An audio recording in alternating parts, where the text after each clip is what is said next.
Pemirsa, Mahkamah Agung mencabut peraturan pemerintah yang mengatur tentang pengetatan pemberian remisi terhadap para terpidana kasus korupsi. PP pengetatan remisi bagi koruptor tersebut dibatalkan lewat judicial review yang diajukan sejumlah narapidana lapas khusus koruptor di Sukamiskin, Bandung. Ya, mengutip MNC Portal Indonesia, MA mencabut PP nomor 99 tahun 2012 yang mengatur tentang pengetatan pemberian remisi terhadap koruptor. Uji materi PP pengetatan remisi diajukan sejumlah narapidana lapas khusus koruptor di Sukamiskin, Bandung. Perkara dengan nomor 28P garing HUM garing 2021 itu diputus 28 Oktober kemarin. Majelis yang menangani uji materi diketuai Hakim Supandi dan beranggotakan Hakim Yodi, Martono, Wahyu Nadi, dan Isudaryono. Jika dicabut, aturan pemberian remisi pada koruptor akan mengacu pada PP nomor 32 tahun 1999, di mana aturan pemberian remisi tidak mengenal pengelompokan narapidana tindak pidana khusus, yaitu korupsi, terorisme, dan narkoba.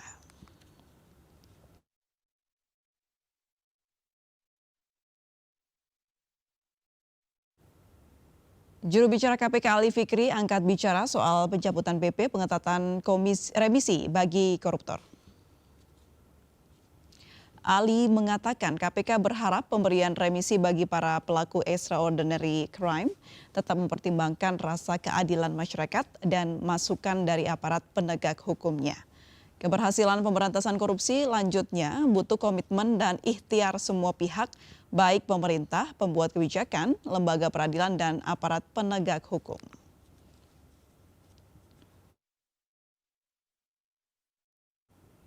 Dan untuk membahas isu ini kita telah tersambung dengan Kabag Humas dan Protokol Ditjen Pemasyarakatan Kemenkumham, Ibu Rika Aprianti, dan Koordinator Masyarakat Anti Korupsi Indonesia MAKI, Boyamin Saiman. Selamat sore Ibu Rika dan Pak Boyamin. Sore, April. Selamat sore Bu Rika. Baik, ini ada informasi mengenai Ketua KPK Firly Bahuri mendukung Jaksa Agung yang meminta jajarannya mengkaji hukuman mati terpidana korupsi. Tanggapan Anda seperti apa? Boleh saya minta pendapat dari Pak Boyamin terlebih dahulu. Yang terkait hukuman mati memang saya mendorong karena apapun korupsi ini harus diberantas dengan sehebat-hebatnya dan ancamannya memang ada hukuman mati. Dan kemarin sebenarnya KPK sangat bisa diharapkan untuk menuntut hukuman mati itu ketika korupsi bansos pada saat bencana. Tapi nyatanya malah cuma dituntut 11 tahun. Bagaimana mungkin Pak Firly kemudian mendukung Jaksa Agung untuk menuntut mati. Jadi ini sementara Pak Jaksa Agung selama periode ini tuntutan itu seumur hidup dua hal yang biasa, kasus Jiwasraya dan Asabri. Sementara Pak Firly belum pernah menuntut seumur hidup. Ini ya agak kontradiktif sebenarnya. Tapi apapun saya akan mendukung Jaksa Agung yang akan menuntut hukuman mati bagi pelaku korupsi Jiwasraya dan Asabri karena dianggap kerugiannya besar, menyangkut banyak orang, bukan hanya sekedar mencuri uang negara, tapi menyangkut juga pemegang polis dari Jiwasraya maupun Asabri. Dan juga bisa dimaknai secara pengulangan, sehingga memang layaklah kalau dituntut hukuman mati. Saya dukung penuh kalau itu. Baik, saya beralih ke Ibu Rika. Ibu Rika, mengenai pencabutan PP dan pengetatan remisi bagi koruptor, operasionalnya di lapangan saat ini seperti apa, Ibu?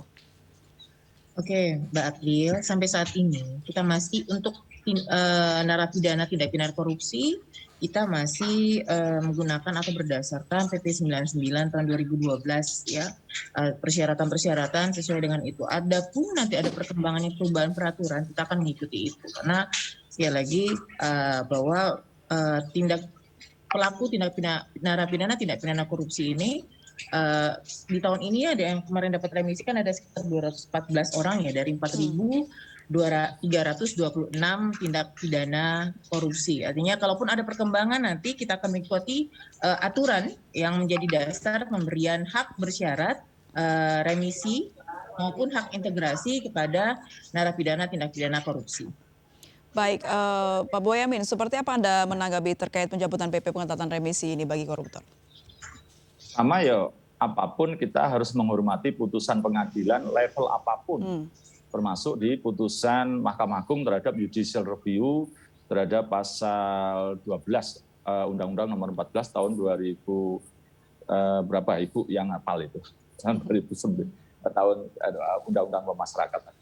Nah, Meskipun saya juga harus menyampaikan pada masyarakat, terhadap peraturan pemerintah ini pernah diuji materi tahun 2013 dan ditolak oleh Mahkamah Agung. Loh, justru sekarang kok dikabulkan? Ya. Apa perbedaannya? Padahal sementara juga ada hakim yang sama tahun 2013 itu salah satunya adalah Hakim Agung yang namanya Supandi. Dan sekarang juga justru yang memimpin si Ketua Majelis tahun 2021 itu adalah Supandi.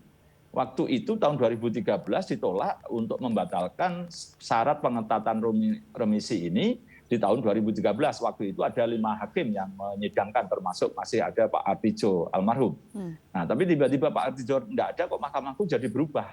Ini yang perlu dipertanyakan sebenarnya dari sisi bagaimana konsistensi Mahkamah Agung ini dalam menilai sebuah produk peraturan pemerintah yang waktu dulu ditolak pertimbangannya karena memang boleh aja untuk perkara-perkara tertentu yang memang itu extraordinary crime, pemberian remisi diperlakukan khusus gitu. Tidak dihapus sama sekali kan remisi. Alasannya kan gitu waktu tahun 2013 menolak gugatan. Dengan syarat ada justice collaborator di situ ya. Dengan terpidana itu bisa membantu bagaimana untuk mengungkap lagi adanya korupsi di kasus yang ada di Indonesia begitu ya Bang Boyamin. Ya karena konsepnya kan korupsi itu kan tidak mungkin sendirian, selalu berjamaah. Maka diharapkan dia kalau ingin mendapatkan remisi, bebas bersyarat, asimilasi dan lain-lainnya itu membuka yang lain. Jadi dan kalau tidak bisa membuka yang lain, artinya dia kan ranking 1, memang dia pelaku utamanya. Ya sudah tidak usah dikasih remisi juga kalau dia tidak bisa membuka yang lain. Artinya dia memang good father-nya kan. Jadi ini sebenarnya konsep pemberian remisi ini kenapa dikhususkan karena memang ini undang-undang khusus dan perlakuan khusus. Jadi sebenarnya kan tidak menghilangkan. Nah, tapi memang ya sudahlah kita hormati. Maka kalau kita memang concern untuk pemberantasan korupsi, maka pembatasan hak remisi dan lain sebagainya ini dimasukkan dalam ketentuan undang-undang. Nah, di dalam undang-undang pemasyarakatan maupun di KUHP atau apapun lah, atau di sampai level tertentu di KUHP tentang pencabutan hak remisi.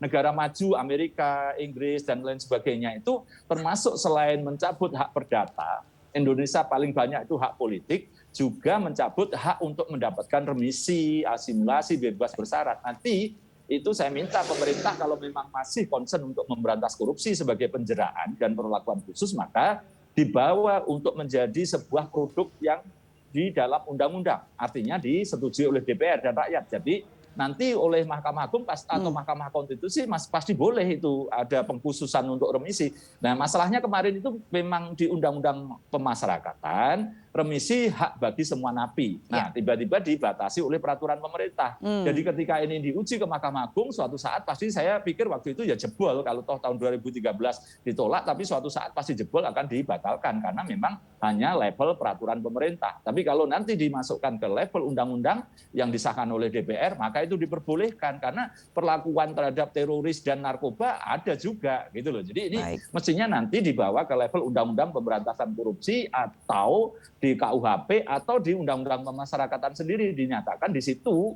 bahwa pemberian remisi terhadap teroris, narkoba dan korupsi harus memenuhi beberapa syarat dan kriteria. Jadi diaturnya berdasarkan undang-undang gitu loh. Jadi jangan hanya peraturan pemerintah bisa melanggar HAM ini, Bu Rika. Kira-kira kan gitu gambarannya seperti itu. Baik, Bu Rika, ini seperti apa setelah pasca MA mencabut pengetatan remisi untuk koruptor begitu ya? Apakah nanti akan tahapannya akan segera terlaksana atau seperti apa prosesnya, Ibu Rika?